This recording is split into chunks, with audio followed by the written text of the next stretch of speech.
নমস্কার, সবাই কেমন আছো? অনুজ লাইফস্টাইলের নতুন একটা ভিডিওতে তোমাদের সবাইকে স্বাগত জানাই। তো আজকে হলো বৃহস্পতিবার, তো আজকে একটু বেরোবো, পুজো দেওয়ার আছে আমাদের এই সামনে। তারামায়ের একটা মন্দির আছে, তো সেখানে আজকে পুজো দিতে যাবো। অ্যাকচুয়ালি আমি যেটা মনে করি যে কিছু ভালো কিছু করার আগে বা ভালো কিছু হয়তো ঘটতে চলেছে জীবনে, তার আগে একটু ঠাকুরের আশীর্বাদ নেওয়াটা খুব দরকার। তো সেরকমই আমার জীবনে হয়তো ভালো কিছু ঘটতে চলেছে বা ঘটবে, সেই জন্যেই একটু পুজো দেওয়া আর কি। ওই আর কি একটা বিশ্বাস যে ভালো হয়তো আরও ভালো কিছু হবে, একটা ঠাকুরের আশীর্বাদের দরকার হয়।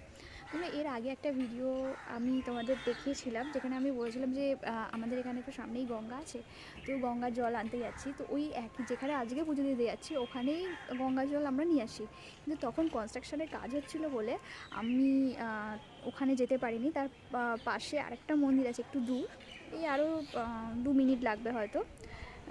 তো সেখান থেকে গঙ্গা জলে তখন নিয়ে এসেছিলাম, আর এইবারে সেখানেই যাচ্ছি পুজো দিতে, যেখানে আমরা যাই আর কি।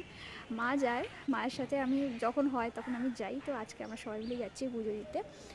আর তো তোমাদের মন্দিরটা দর্শন করাবো, ভীষণ সুন্দর, গেলে একটা আলাদা শান্তি লাগে। আমি যতদূর জানি এখন ওখানে কনস্ট্রাকশনের কাজ শেষ হয়ে গেছে, যদি হয়ে গিয়ে থাকে তো ঠিক আছে, আমি পুরো গঙ্গার ধারটা তোমাদের সুন্দর করে দেখাতে পারবো, আদারওয়াইজ শুধু মন্দিরটাই তোমাদের দেখাতে পারবো। ওখানটা খুব ভালো পিকনিক স্পট, এবং ওখানটা এখন এত সিরিয়ালের সব শ্যুটিং হয়, আর যখন সিরিয়ালে দেখায় না জায়গাটা ভীষণ ভালো লাগে যে আমাদের এখানে একটা শ্যুটিং হচ্ছে। তো যে অনেক আলতু ফালতু কথা বলে ফেললাম। তো আজকে সেখানেই যাচ্ছি পুজো দিতে। সকাল সকাল চান টান করে একদম ফ্রেশ হয়ে গেছি, নিচে যাব, রেডি হবো, তারপরে বেরোবো। তো ছাদে ছিলাম, এখন তো শীতের সময়, এই চান টান করে আসার পর এই রোদটা গায়ে লাগাতে ভীষণ ভালো লাগে। আর আমি রোদ প্রচণ্ড ভালোবাসি, ওই কালো হয়ে যাওয়ার ভয় আমার কোনো নেই, কারণ এমনিই কালো, আবার কালো হয়ে যাওয়ার ভয় কী করবো বলো। তো ছাদে দাঁড়িয়ে দাঁড়িয়ে চুলটা একটু শুকনো করছিলাম, তো ভাবলাম চলো এখান থেকে ভিডিওটা স্টার্ট করি, তোমাদের ইন্ট্রোটা দিয়ে দিই। আর যখন ছাদে এসেছি, আমার ছাদ বাগানে কিছু গাছ আছে, রিসেন্টলি কিছু গাঁদা ফুল গাছ চারা লাগানো হয়েছিল। অ্যাকচুয়ালি এই গাছগুলো লাগানো এগুলো সব বাবাই করে, পরিচর্যা আমিও করি, বাবাও করি, দুজনে মিলেই করি। অল ক্রেডিট গোজ টু বাপি, ঠিক আছে। তো গাঁদা চারাতে ফুল এসে গেছে, ফুলটা তোমাদের দেখাই। তো চলো, এই দেখো, এই যে গাঁদা গাছটা দেখেছো, মানে যখন বসানো হয়েছিল চারাটা ঠিক একটু একটু চারা ছিল, একদম ছোট্ট ছোট্ট চারা ছিল। এখন গাঁদা চারাগুলো অনেকটা বড় হয়ে গেছে। আবার এই গাঁদা গাছটা বসানো হয়েছে, দেখো এইটা একটা আগের বছর একটা পিটানিয়া গাছ ছিল, ঠিক আছে। এইটা পিটানিয়া গাছেরই টপ ছিল, তাতেই গাঁদা চারাগুলো বাবা বসিয়ে দিয়েছে। আর দেখো না, ভেতর থেকে পিটুনিয়া গাছ, মানে একটা টবে 2 রকমের গাছ হচ্ছে, কিন্তু হচ্ছে ভালো, হয়তো হবে না, পরে হয়তো অন্য কোথাও আমি বসিয়ে দিতাম, কিন্তু যখন হচ্ছে আর আমি তুলিনি। গাঁদা গাছটা এখানে না টোটাল 3টে চারা বসানো হয়েছিল, পাপিই বসিয়েছিল। তো 3টে চারা খুব সুন্দর গাছটা হয়েছে। আর এই যে ফুলটা দেখো কি সুন্দর হয়েছে থোকা, আর এগুলো তো হবে এটা। তারপরে এই যে এই একটা, আর গাঁদা গাছ এটাতেও বসানো হয়েছে, এটাও হলুদি গাঁদা, এটাও।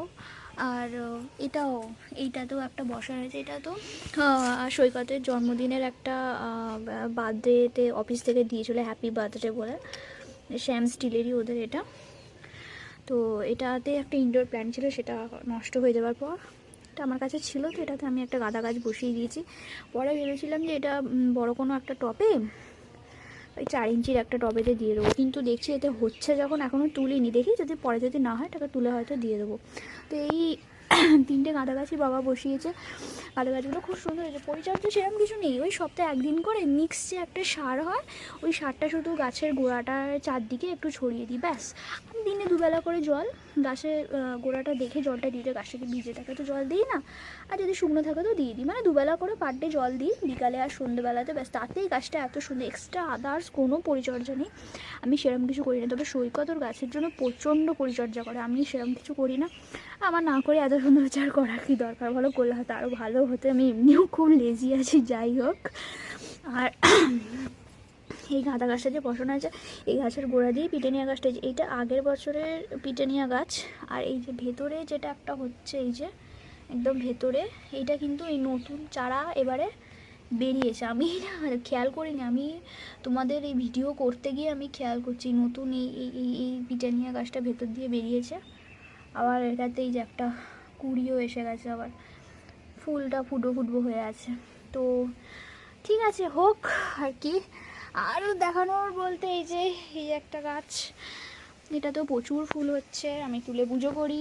এই রঙ্গন ফুলের গাছটা পুরো যায় অবস্থা, গরমকালে হয়তো হবে। এটা আমার গোলাপের গাছ, অনেকগুলো। এই গাছটাতে না টোটাল 14টা গোলাপ ফুল ফুটেছিল, কিন্তু এখন ফুলগুলো সব নষ্ট হয়ে গেছে। আবার নতুন করে কুঁড়ি ধরবে, যেমন এইগুলোতে আবার নতুন করে কুঁড়ি ধরে আবার হবে। এত সুন্দর লাগছিলো গাছটা দেখতে তখন। আর এটাও একটা গোলাপ গাছ, এটাতেও খুব সুন্দর ফুল এসছে। এই যে আবার এখানে কুঁড়ি আছে, এটাও ফুটবে। আমার এটাও একটা গোলাপ গাছ। কিন্তু আমার এই গোলাপ গাছগুলো কী বলো তো, মানে সব হচ্ছে ফুলটা যখন হয় তখন একটা কালার, রোদেতে শুকিয়ে গিয়ে আর একটা কালার, এবার যখন ফুলটা নষ্ট হয়ে যাবে সেই সময় একটা কালার, মানে 3 রকম কালারের আমি গোলাপ পেয়ে থাকি। মানে ধরো গোলাপি কালার যদি হয় সেটা ডিপ, তারপর একটু লাইট, তারপরে আরেকটু লাইট। তুমি এটাই যদি দেখো এই গোলাপ ফুলের কালারটা এইটা, আচ্ছা তারপরে হয়ে গেছে কালারটা এইটা, ঠিক আছে, এখন কালারটা দাঁড়িয়েছে এইটা। মানে বুঝতে পারলে একটা গাছে 3 রকম কালার, ঠিক আছে, ভীষণ ভালো লাগে আমার। আর এই চন্দ্রমল্লিকা গাছগুলোতেও ফুল এসে গেছে। এই যে এগুলো হচ্ছে আগের বছরের চন্দ্রমল্লিকা, এগুলোতে এরকম শুকিয়ে গেছে ডালগুলো, কিন্তু যে পাতাগুলো ঠিক আছে। আর মানে আমি হাত দিলেই মনে হচ্ছে ডালটা ভেঙে যাবে, তাতেই কিন্তু ফুল হচ্ছে এরকম। আবার ঠিক এই যে গোড়ার থেকে, এই দেখো একদম গোড়ার থেকে আবার এই চারা বেরোচ্ছে, এইগুলো আবার হবে, এবছরে ফুল দেবে। আবার ওই গাছটাই রয়ে যাবে, পরের বছর শুকিয়ে গিয়ে এরকম হয়ে ফুল দিয়ে গাছটা নষ্ট হয়ে যাবে।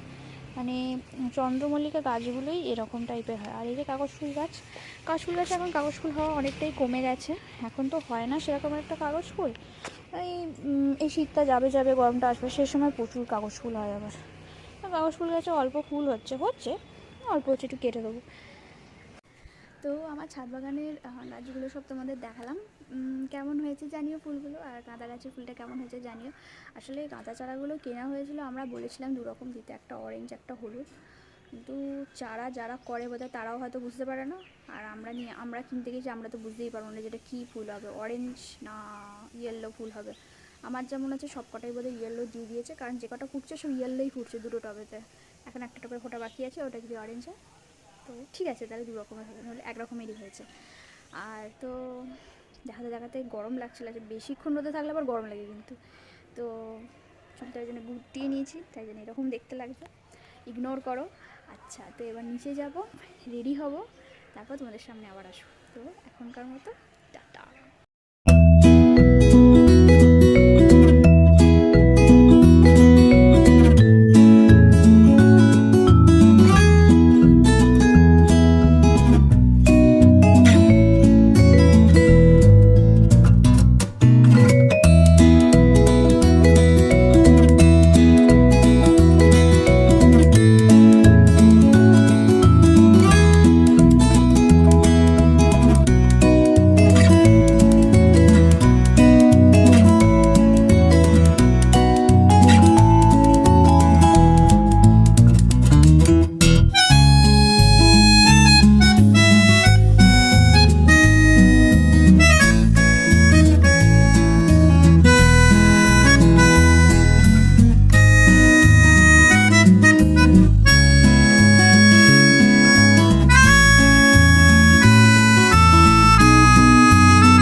প্রায় অনেক দিন বাদে এলাম, মানে এই গঙ্গাধারে আসাই হয় না বলতে গেলে। এর আগে যতবার আসার চেষ্টা করছি তখন এই জায়গাটা না পুরো কনস্ট্রাকশনের কাজ হচ্ছিলো। এখন তবু সামনেটা হয়ে গেছে, কিন্তু পেছন দিকটা এখনও কাজ চলছে। আর এই যে গঙ্গায় পুরো জোয়ার, বেশ ভালো লাগছে। কি ঠান্ডা হাওয়া দিচ্ছে, আর তার সাথে রোদটা ভীষণ ভালো লাগছে। তো আগে গঙ্গার দিকে এসেছি, তারপরে পুজো দেবো। তো চলো। তো ভালো লাগছে, আর রোদটা গায়ে লাগছে, মানে ভীষণ ভালো লাগছে। ও আর এই যে এই ইয়াররিংটা আমি কিনেছিলাম মেলা থেকে, বললাম যেদিন পরবো তোমাদের দেখাবো। চলো।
এইখানটা কি সুন্দর, মানে একদম এখানটা ভীষণ সুন্দর। এত রোদ, এখানটা কি ভালো লাগছে। এবার এখানটা কি সুন্দর বসার জায়গা করেছে, এগুলো সব নতুন, এগুলো ছিল না আগে, এখনই এগুলো সব নতুন করেছে। এখানে একটা শিবের মন্দির আছে।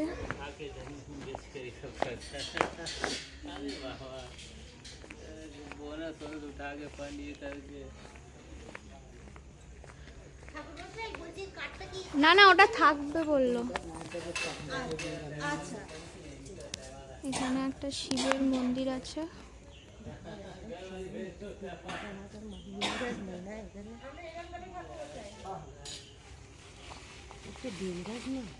আমি ঢুকছি না, বাইরে থেকেই করে নিচ্ছি।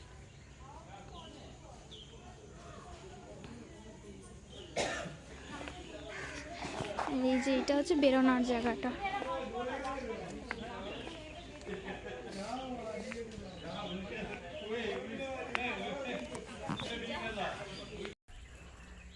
তো আমাদের পুজো দেওয়া হয়ে গেছে। এত ভালো পুজো হলো, আমরাই মনে হয় এই প্রথম দিলাম। খুব ভালো পুজো হয়েছে। আর তোমাদের আশপাশটা চারদিকটা ঘুরিয়ে দেখালাম, ভীষণ সুন্দর। আর তো আজকের ব্লগটা এইটুকুই। যদি ভালো লেগে থাকে অবশ্যই ভিডিওটা লাইক করো। তো চলো, দেখা পরবর্তী কোনো একটা ভিডিওতে। ততক্ষণের জন্য টাটা।